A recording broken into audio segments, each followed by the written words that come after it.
Site 3 is the ground-level access point to the original subterranean Mars-based structure. Research objects from the lower levels are analyzed and studied in this facility.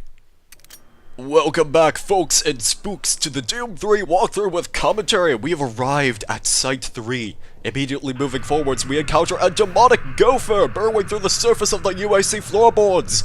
It is a Hell Knight. Now, we haven't encountered any Hell Knights in the previous couple levels because the game deemed that perhaps it was not exactly prime time to be spawning such tough enemies. However, I disagree. I still find that we have reasonably adequate weaponry to deal with these opponents, because as long as you can use the chainsaw against the Hell Knight, you can basically use the chainsaw against anything. It's the Imp that hit me, and the Wraith, not the Hell Knight. The Hell Knight's melee attacks may be powerful, however, they are also incredibly slow, thus giving you some slight room to maneuver around their punches and their bites, and you can easily rip and tear their butts. Unfortunately, we cannot rip and tear through this door. We need actual security clearance because the Union Aerospace Corporation is advanced like that, and they planned for us to bust through these doors using jackhammers instead of chainsaws. Obviously, duh. So instead, let's go ahead and shoot any enemies that spawn in front of us, including some of these Cacodemons which spawn conveniently right next to some of these explosive barrels. You're not dead. That wasn't quite what I expected. I expected him to go boom, but sometimes I forget that I really dislike using the plasma rifle against Octobrains. So I should probably avoid doing that in the future. I'm gonna take care of some of these explosive barrels. I don't like where they're positioned right now, especially with this next enemy which we'll be encountering, which is, in fact, a Hell Knight. And I may be able to deal a little bit of damage to him, a little bit of burst damage using those explosive barrels. Oh, hang on. Just let me take a minute to reload my chain gun, and I'll finish you off with the shotgun, gladly, because basically, any weapon works against those guys, except maybe your bare hands. That probably takes a bit of time.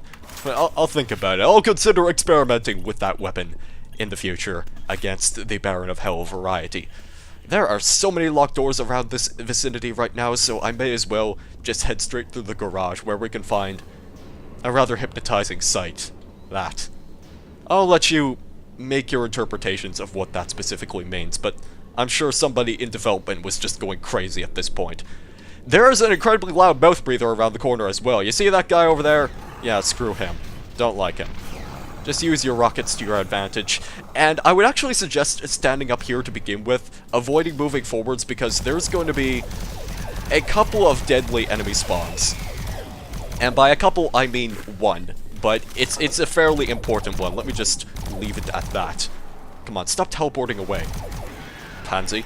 By the way, if you choose to retreat through this door like I just did, that's how you spawn that imp. If you choose not to, then you'll encounter him later as soon as you return to the garage, because technically, the exit to the level is that way. However, we can't exactly walk across the surface of Mars now for some inexplicable reason. They didn't install an airlock in this area because I assume that site is just too old for airlocks, and we probably had a different means of transportation there. Anyhow, I'm just trying to fill in the blanks here, guys. So once you walk down these steps, you'll actually encounter a second Hell Knight. However, we got the BFG 9000. And I would like to point something out about how the BFG 9000's charged projectile shots work. Is because if you have a single charged shot like this, only one point of ammo left inside the clip, I guess I'm just going to use clip, refer to it as that, then the charged shot itself will not deal incredible damage to most tougher enemies. However, it will deal plenty of gradual damage to any surrounding weaker enemies. Typically, those which the Archvile variety spawn.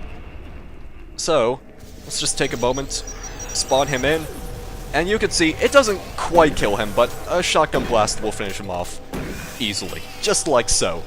And over here we could see, it's basically Satan's butthole just seeping into the UAC infrastructure. That's a pleasant sight. I do like the candles, though. At least the demons are still up to date on what, the magazine and the tabloid said. You know, that one we downloaded a few episodes ago about pointers for opening sacrificial portals. Just, you know how it is. I'm actually going to use a grenade over there because there's a maggot down inside that little corridor. And he's actually surrounded by a couple of explosive tanks, I think. Not barrels, but explosive tanks. So, just keep that in mind if you just want to get rid of that guy easily. Obviously, the Archvile was a little bit disturbed by our presence, but fret not. I was not too disturbed by him, thus enabled me to use my plasma rifle to kill him with relative ease. And ducking down here, I can certainly get more chain gun ammo as if I didn't have enough. In fact, running through this door, may as well just use some of this because that's going to cause a couple of wraiths to appear.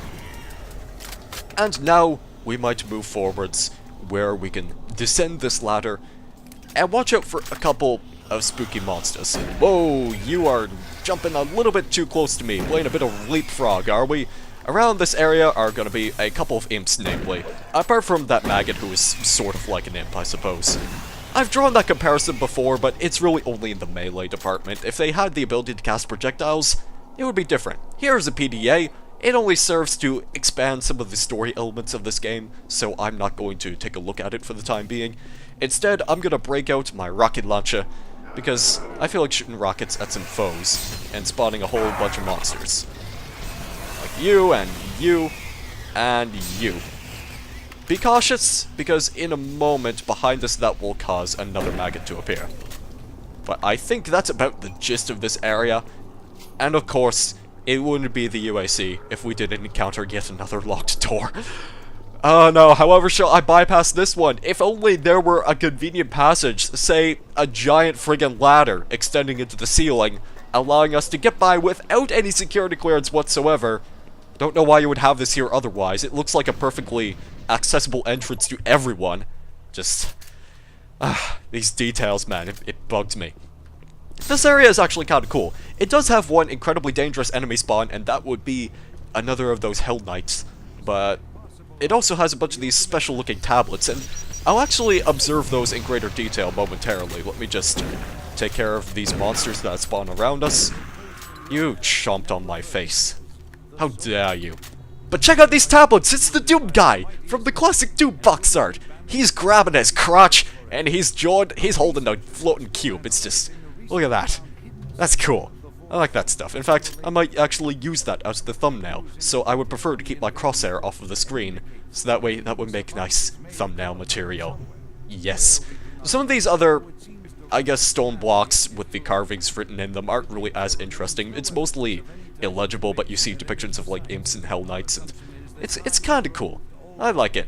It's a story element where basically the humans theorize that there were a bunch of Martians that lived here once, and the Martians inhabit the Soul Cube, and the Soul Cube is basically a bunch of Martians speaking to us and giving us life by killing demons, and humans are potentially descendants of Martians. It's just, that's basically all of it in a nutshell. But let's move on through this door and meet. Are you sure you killed them? What?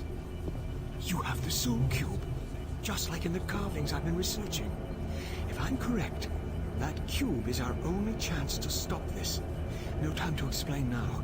You need to get to the caverns quickly. Take my PDA. It's right there on the desk. It's got security codes for the area, and my research logs on it. It'll help. I can't go with you. I need to finish my work here. Good luck. You're an absolute saint, Mr. Rogers. Thank you very much. Let me just steal a little bit of that health for you, and grab this video disc, which has information that's also playing through a television monitor that's in here. I think it's up there or something.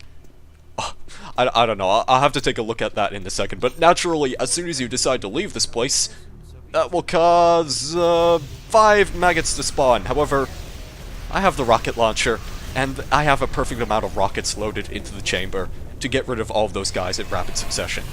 That guy took an extra rocket, but that's merely a detail.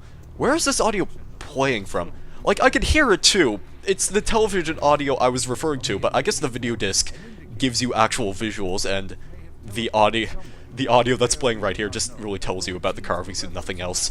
That's what I'm going to presume at this point. So if you want to see an actual video on what those carvings identify, then sure, go pick that one up, and do give it a proper watch.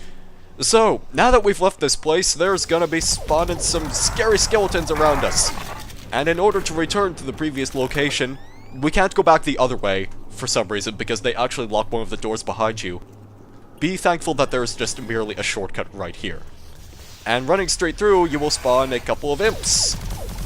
So, let's just take care of all of these guys by sprinting into them, holding down mouse 1, and I'm gonna break out my chainsaw again for this skeleton over here. Ow. That was a mistake. I probably shouldn't have hugged him that close because he was going to follow up with an uppercut. That was my bad. However, this health station is very keen on forgiving me. Hey, check it out, there's a guy up there! I'm gonna push him away with my plasma rifle. This is so much fun. I almost wish this guy wouldn't die because you could just keep shooting him and he keeps getting knocked backwards. Because the surface he's on just causes that to happen. By the way, you can levitate above here because the designers really had no sense of wanting you to get stuck inside all of that meat moss. So yeah, a little bit of a magic trick you can show off. Down here is a place you can actually enter where you can locate some chain gun ammo. Which I am full on, so I should probably use the chain gun at some point or another. I think I will. Let's go ahead and ride this lift. Ascend to maintenance, and get a look at the exterior of this level, which contains a little landscaping. Once you exit this elevator, you'll be encountering a wraith to the left and a maggot to the right. I don't want to interact with the elevator right now, game, please. Let me keep firing my chain gun upon the foes. And move on inside the meat tunnel, where we can find the pistons are still in working order. So that's great. Hey, how's it going? There was a skeleton hiding in your closet. Happy Halloween, ladies and gentlemen. This video message is probably going to be a little bit late because by the time I'm uploading this, it will probably be about 4 days after Halloween has passed, but I'm recording it on Hallows Eve, so it's topical to me in the past, and I hope you're living in the past as well.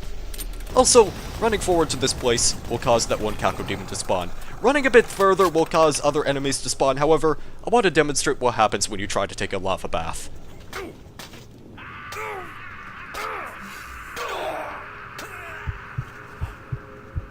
However, I managed to reverse time successfully, and we never witnessed that ever again. So, don't take lava baths. I'm sure we'll have an opportunity because chances are we'll just be trapped in hell again at some point or another. And open this door where you can find, hey, it's the best trick in the game. It's another friggin' crouching imp. Behind you spawns another Cacodemon, but you can dispose of it using your shotgun pellets. Also be wary of the imp that decides to leap out from the corners over there, but grenades still prove to be quite useful in dealing with intruders. And look at that! BFG ammo. Very nice. How much do I have? I got 9 shots. Thinking I might actually leave this one unreloaded so that way I can use another additional shot later on. But for now, let's unlock Site 3, send the freight loader to the station, and that is our method of transportation to the old caverns. So, let's head back. We only have a couple of more enemies to encounter. Namely, off the bat, there's gonna be 2 Cacodemons, of course. There's one that spawns from the pits over here, and there's also one that appears behind you. I would recommend perhaps getting rid of the guy behind you first and foremost, and don't get chomped in the face by that evildoer. Of course, the structural integrity is collapsing, and we could, in theory, try going back the opposite way, but we can't possibly use our arms to lift ourselves up into that tunnel of meat moss. I've tried, but it just doesn't quite work. In fact, there is another reasonable explanation as to why we can't head back that way, or proceed to backtrack if we're looking for extra items that we may have missed. And I'll get to that later, but first of all, I need to equip my secondary flashlight to deal with a trifecta of rather weak, pathetic enemies. A maggot, a wraith, and an imp. In that order. So with that said, let's enter the tunnel that we saw that imp standing above earlier, crouch down so that way we hopefully don't take too much damage once we drop down, and we'll circle around again because I want to show you something cool. Alright, so when we decide to take the elevator again, like I said, get another possibly scenic view of the outside of the level, and head towards that tunnel once more, we can find that there is a severe case of blockage happening. The developers thought of everything. They did not want you circling around again. Really, for no reason, but that's just the way they did it, so props to you for not wanting us to waste our time. It's software, but it's just the morbid curiosity gets to me because I'm trying to look out for any extra enemy spawns that may occur just by backtracking to previous areas, just because I've learned my lesson already that weirder things can happen by just moving back to areas that you have no other reason to visit. It's just the way that the levels were designed. However, with all that said, let's just restock on a little bit more ammo, say goodbye to this thing, and board the freight loader. Seal hatch, and transfer ourselves to the caverns. And the caverns are going to be super exciting. So I look forward to playing those levels in the near future, and I hope that you will join me in that future, dear viewer. There's only one more thing I need to do before we enter the exit lift, and that is find a secret area behind the lift, with a whole bunch of power-ups, in the event where you might possibly need those. So, let's move on to Caverns 1.